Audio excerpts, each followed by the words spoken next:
ہمارے کلمے کا آغاز بھی تولا و تبرہ سے ہوتا ہے. کیا کہتے ہیں؟ لا الہ، ہم کسی اللہ کو نہیں مانتے، یہ تبرہ ہے، سوائے حقیقی معبود کے، یہ تولا ہے. تو کلمے کا آغاز بھی ہوتا ہے تبرہ اور تولا سے، کلمے کا اختتام بھی ہوتا ہے تولا اور تبرہ سے. ہمارے نزدیک علی اللہ کے ولی بھی ہیں، اور علی سے پہلے ہم کسی کو خلیفہ رسول مانتے ہی نہیں ہیں.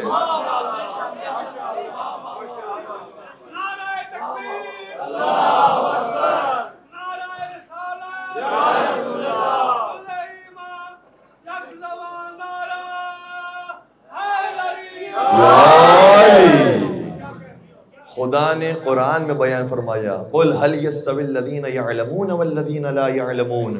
اے رسول ان سے سوال کیجئے کہ کیا نہ جاننے والے جاننے والے کی برابری کر سکتے ہیں؟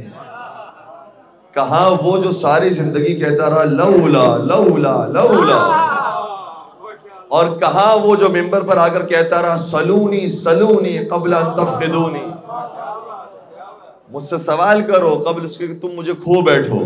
یہ دونوں برابر نہیں ہو سکتے. پیغمبر کی وفات ہو گئی، ایک یہودی مدینہ میں آیا اور کہا کہ میں جاننا چاہتا ہوں کہ نبی کے بعد خلیفہ کون ہے. آیا خلیفہ وقت کے پاس، اور اگر کہا کہ میرے سوالات ہیں، اگر یہ سوالات کے آپ جوابات دے دیتے ہیں میں مان لوں گا کہ آپ رسول اللہ کے خلیفہ ہیں. سوال کیا تھے؟ کہنے لگا اخبرنی اما لیس للہ وَأَمَّا لَيْسَ عِنْدَ اللَّهِ وَمَا لَا يَعْلَمُهُ إِلَّا لِلَّهِ. اے خلیفہ وقت مجھے یہ بتائیے کہ کون سی چیز ایسی ہے جو اللہ کے لیے سزاوار نہیں ہے؟ اللہ کے لیے بھی سزاوار نہیں ہے. کہ دوسرا سوال میرا یہ ہے کون سی ایسی چیز ہے جو اللہ کے پاس نہیں ہے؟ اچھا. تیسرا سوال کیا کون سی چیز ایسی ہے جس کا اللہ کو بھی علم نہیں ہے؟ یہ تو بڑے خطرناک سوالات ہیں. سنیے گا جواب دیا خلیفہ نے. کیا کہا؟ کہنے لگا ہذہ مسائل الزنادقہ، یہ کافروں کی باتیں ہیں، باہر جا کر کرو. اب پتہ چلا جس کو جواب نہیں آتا ہے وہ دوسروں کو کافر ہی کہتا ہے.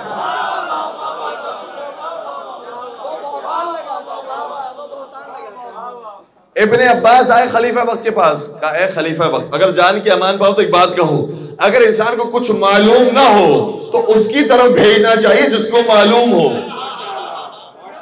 اور ابن عباس نے یہودی کا ہاتھ پکڑا، لے کر آئے علی ابن ابی طالب کی خدمت میں، کہ اب ان سے سوالات کرو. وہی سوالات اس سے دہرائے کہ اخبرنی اما لیس للہ، بتائیے وہ کون سی چیز ایسی ہے جو اللہ کے لیے سزاوار نہیں ہے؟ وہ کون سی چیز ایسی ہے جو اللہ کے پاس نہیں ہے؟ وہ کون سی چیز ایسی ہے جس کا علم اللہ کو نہیں ہے؟ میرے مولا نے فرمایا اتنے آسان سوالات، اس کے جوابات تو خدا نے قرآن میں دیے ہیں. کہ اچھا پھر بتائیے، اور جواب ایسا ہے جو آپ خود دے سکتے ہیں. یہ جملہ وہ ہے جو ہم روزانہ نماز کے اندر دہراتے ہیں. کیا کہتے ہیں؟ اشہد ان لا الہ الا اللہ وحدہ لا شریک لہ. میرے علی نے جواب دیا وہ چیز جو اللہ کے لیے سزاوار نہیں ہے وہ اس کا شریک ہے.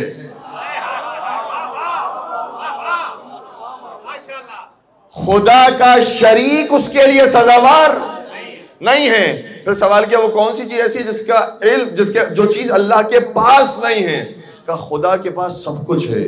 خدا کے پاس عدل بھی ہے، انصاف بھی ہے، احسان بھی ہے، فضل بھی ہے، کرم بھی ہے، لیکن ایک چیز ایسی ہے کہ قرآن نے بیان کیا خدا کے پاس سب کچھ ہے لیکن خدا کے پاس ظلم نہیں ہے.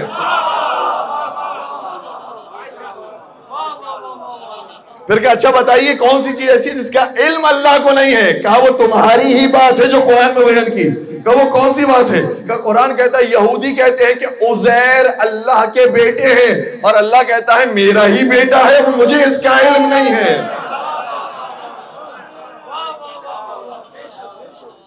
اسی وقت جو یہودی بن کر آیا تھا کہتا ہے اشہد ان لا الہ الا اللہ واشہد ان محمد رسول اللہ واشہد انک خلیفۃ اللہ حقا. میں گواہی دیتا ہوں کہ اللہ کے علاوہ کوئی معبود نہیں، محمد مصطفیٰ اللہ کے رسول ہیں اور آپ محمد مصطفیٰ کے خلیفہ جانشین ہیں.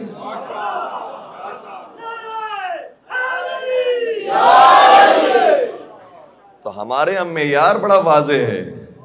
ہم اس کی پیروی کرتے ہیں جو صاحب فضیلت ہوتا ہے۔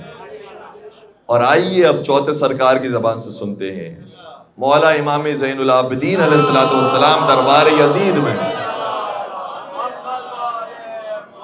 جب خطیب بنی امیہ کے جھوٹے فضائل بیان کر چکا اور کسی کی زبان پر کوئی جنبش نہیں آئی اور کوئی آ کر نہیں کہتا کہ یہ فضائل کہاں ذکر ہے، نہ قرآن کہتا ہے، نہ حدیثیں بتاتی ہے، نہ تاریخ کی کتابیں بتاتی ہے، یہ کہاں سے تو لے کر آیا؟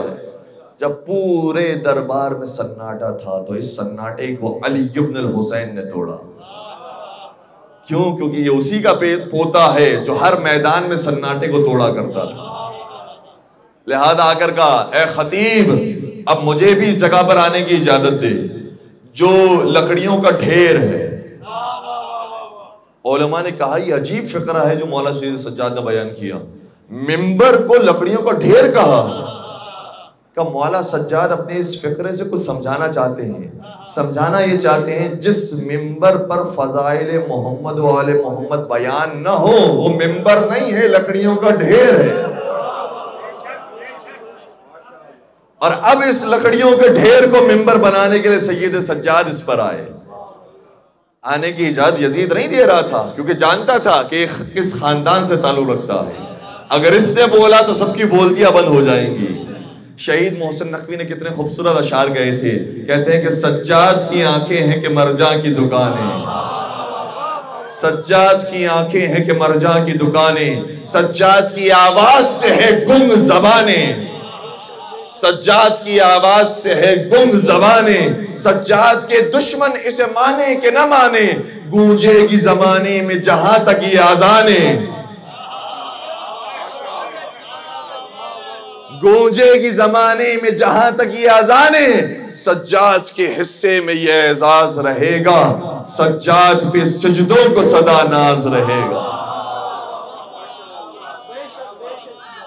اب خطیب ممبر سلونی بن کر سید سجاد ممبر پر آئے اور ہتھکڑیوں کے ساتھ، زنجیروں کے ساتھ، بیڑیوں کے ساتھ فرمانے لگے ایھا الناس، اے لوگوں سنو، اعطینا بستن وفضلنا بسبع، خدا نے ہمیں 6 چیزیں عطا کی ہیں اور 7 ہستیوں سے ہمیں با فضیلت بنایا۔ سننا پسند کریں تو میں بیان کروں، تھوڑا تھوڑا سے ساتھ ساتھ قریب قریب آتے جائیے گا۔ 6 چیزیں جو ہمیں عطا کی ہیں وہ کون کون سی ہیں؟ فرمایا العلم والحلم والسماحۃ والفصاحۃ والشجاعۃ والمحبۃ فی قلوب المؤمنین۔ فرمایا ہم وہ ہیں کہ جن کے پاس تمہیں علم ملے گا، ہم وہ ہیں جن کے پاس تمہیں حلم ملے گا، ہم وہ ہیں جن کے پاس تمہیں عزت اور عظمت ملے گی، ہم وہ ہیں جن کے پاس تمہیں فصاحت اور بلاغت ملے گی، ہم وہ ہیں جن کے پاس تمہیں شجاعت اور جرأت ملے گی، اور ہم وہ ہیں کہ جن کی محبت کو خدا نے مومنین کے دلوں میں داخل کر دیا۔ اب اگر کسی کو دیکھنا ہو کہ وہ مومن ہے یا نہیں ہے، آسان سا نسخہ ہے، دیکھ لیے محبت اہل بیت دل میں ہے یا نہیں ہے۔ اگر اہل بیت کی محبت ہے تو وہ سچا مومن ہے۔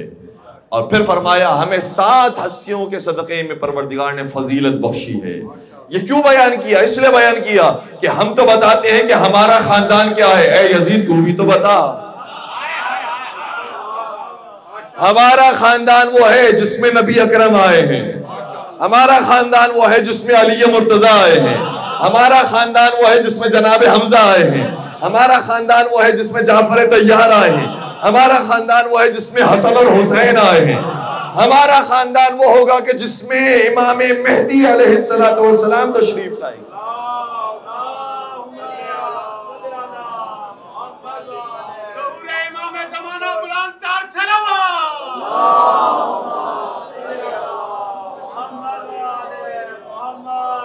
اب تو ذرا اپنے خاندان کی ابتدا بتا، اپنے خاندان کی انتہا بتا، بتا تیرے خاندان میں کون آیا ہے اور کون آنے والا ہے۔ یہ مولا سید سجاد نے وہاں جرت کے ساتھ بیان کیا اور فرما دیا ہر چیز ہمارے گھرانے میں تمہیں ملے گی۔ علم چاہیے تو ہمارے گھرانے میں، عبادت چاہیے ہمارے گھرانے میں، اسی لیے یہی گھرانہ وہ ہے جہاں پر آپ کو باب مدینۃ العلم بھی ملے گا اور جہاں پر زین العابدین بھی ملے گا۔ یہ دونوں ہستیاں آپ کو اہل بیت کے گھرانے میں ملیں گی، علم بھی ہے، عمل بھی ہے۔